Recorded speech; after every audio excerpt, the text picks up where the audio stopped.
One is IoT technology and two is a horticulture technology. We build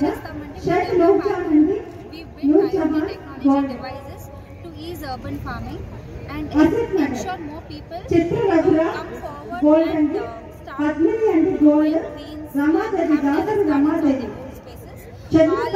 వాళ్ళు terrace పైన పండించుకొని ఫ్రెష్గా తినాలి. ఈ ప్రాసెస్ ఈజీ చేయాలంటే టూ థింగ్స్ మనకు వచ్చే ఛాలెంజెస్ వచ్చేసి స్పేస్, టైం అండ్ నాలెడ్జ్. ఈ ఛాలెంజెస్ని అడ్రస్ చేసుకుంటూ మేము IoT టెక్నాలజీని తీసుకొచ్చాము. సో మా టెక్నాలజీతో ఇవన్నీ హ్యాండిల్ చేయొచ్చు on IoT on the app. And మేము నాలెడ్జ్ కూడా ప్రొవైడ్ చేస్తాము. We give guidance to the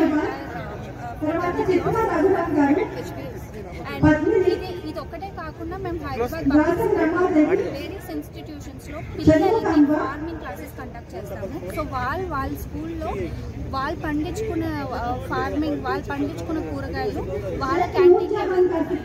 so అవి వాళ్ళకి వాళ్ళ లంచ్ మీల్స్లో సర్వ్ అవుతున్నాయి. So we do this with institutions, with Hyderabad public school.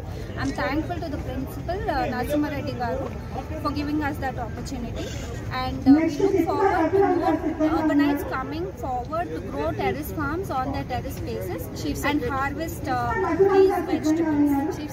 And we've done we also automate home gardens, and we've done it for a lot of homes in Hyderabad.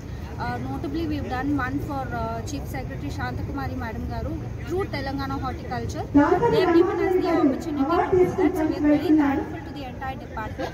They keep encouraging us to do more, and we would look forward to coming forward with more technology towards helping the entire fraternity. Thank you.